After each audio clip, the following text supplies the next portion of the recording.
Hi folks, I hope you are well. So this video, I have spoken many times of just that question.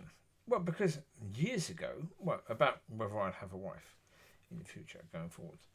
Because years ago, Rob said to me, if you want to get married again, because the original wife I had was a blinking nightmare to say the least, manic depressive, which was not good.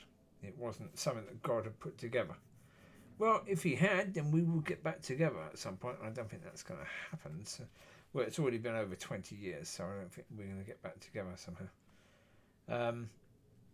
So, with that being the case, right. So when I get married again,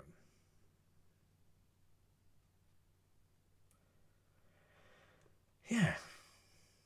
Question is, can you have that sort of relationship? Because I talked a lot about the 8 months of standing when I thought I was standing on that point, that exact point, that at the end of the 8 months I would be married. I'd have the wife that God had intended for me. When what I had at the end of that 8 months was an understanding about relationship with God and learning to walk as a son. And so therefore, okay. So, it is understood that with a wife you will get love, you will get nurturing, you get affection, you get support, etc., etc., right?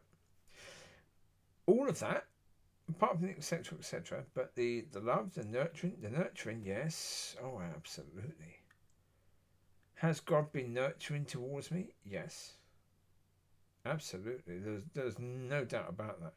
Well, the reason why I'm doing this video is because I've just gone to God about that, saying, have you been?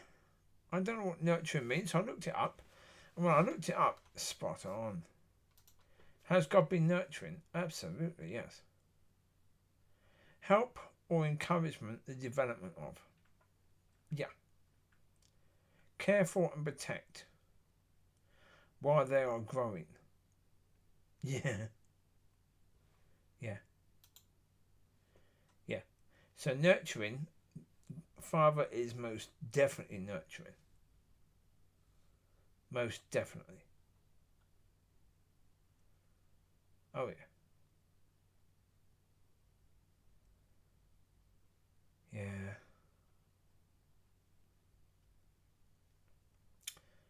Of course, but that then puts the point on that, well, what does a wife, apart from sex, apart from the physical, what does even a good wife bring that God can't? Well, again, what God can't or what God won't. Because, of course, to each individual person, your relationship with God will be very, very different. And certainly your development in learning to walk as a son will be very different.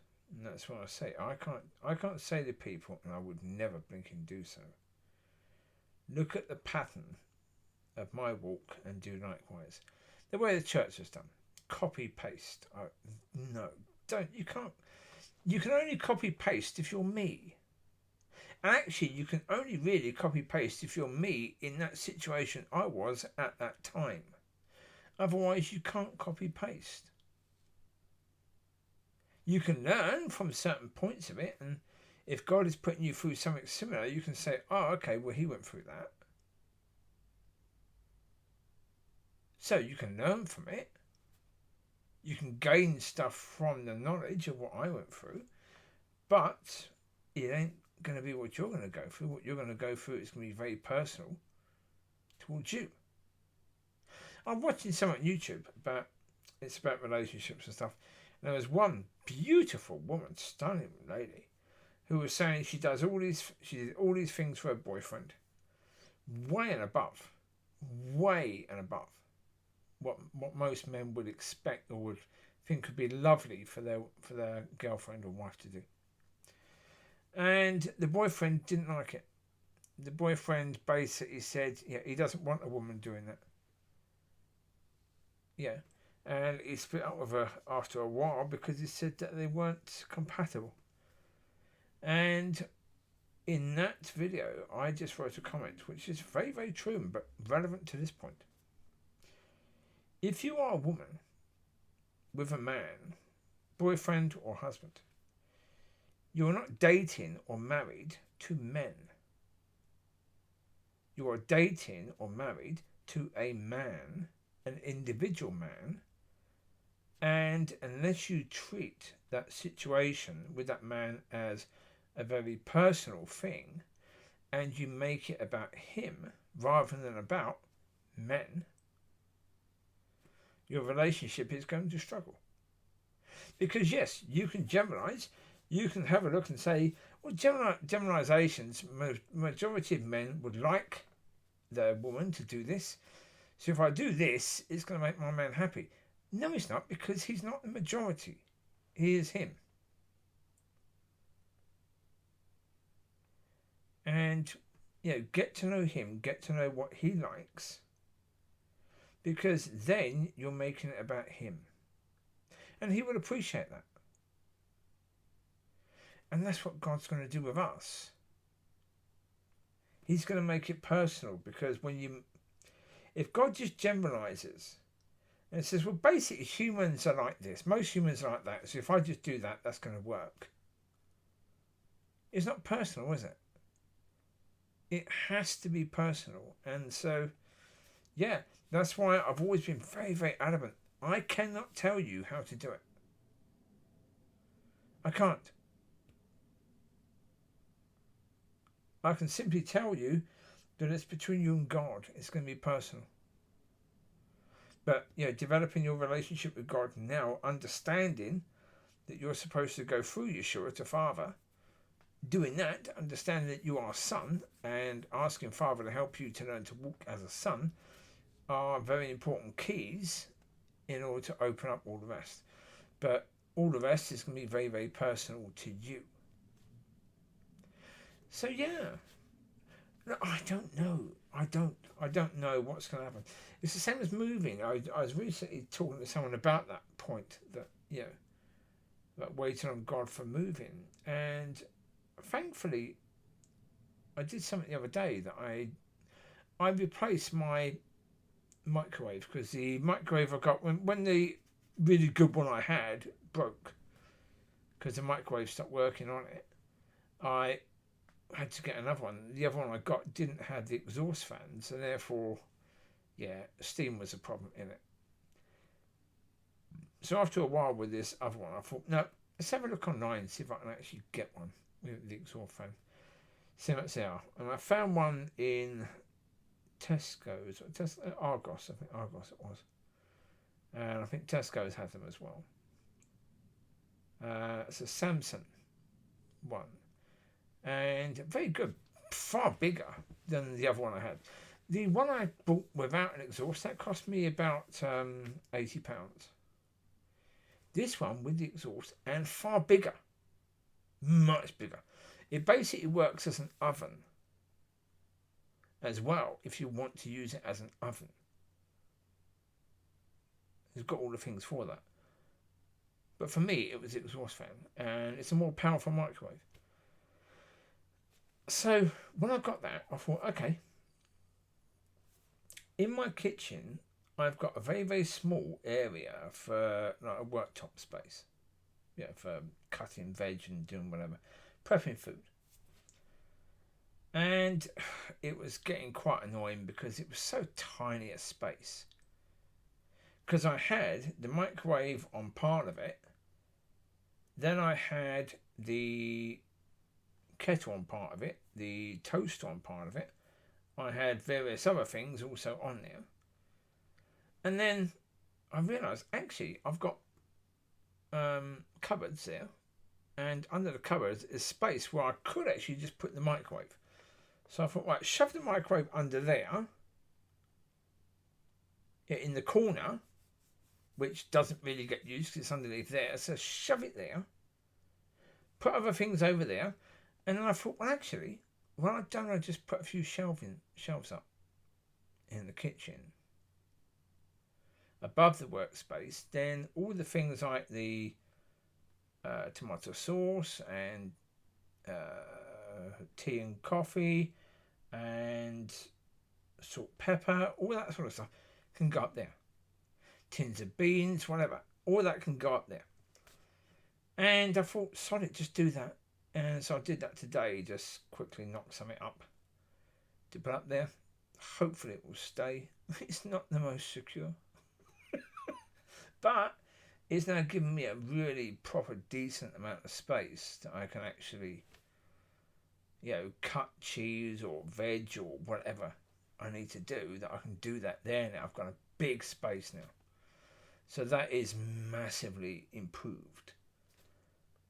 Because, I think it's quite likely I could be here until Yeshua comes back. I could be. In this little place.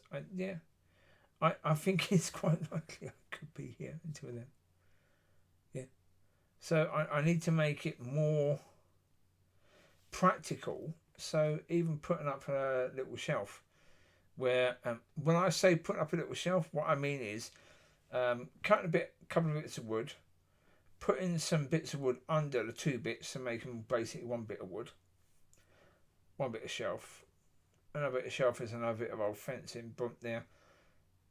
Not sanded, not varnished, barely cleaned. Not using the proper sort of things to do them. Yeah, the brackets. Nah, didn't have any. Didn't have any brackets that would have done the job, so I was like, okay. So I just again cut some wood, screwed the wood to the bottom of the shelves, and just screwed the wood into the walls, and said, well, that'll have to blinking more do. Made sure I screwed the shelf in, also connected them together with another bit of wood underneath that I screwed them both to. Therefore, that gives them a bit more strength. But yeah, if you saw it, you'd be horrified. But it does the job. For now, it does the job. I don't care. Does it do the job? Will it stay up there? If it stays up there, and I can put stuff on it to get the stuff out of the way, free up the space, that'll do. I don't care. Not really. I have landlords who I got them round to look at hot water, and so irritating. They said to me, no, there's nothing we can do about the water pressure to give you better hot water for your kitchen or your bathroom. No, we can't do that. And I know that's complete crap. I know that's complete and utter crap. Well, they're saying because you don't have a separate water tank. They said, well, most places, like the place upstairs, will have a separate water tank in the loft. So therefore, they get their water from there. So they get better water pressure. But hold it, don't you get the water from the mains?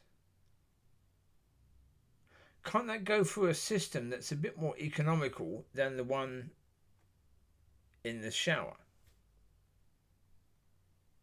Couldn't a system... Because I remember years ago,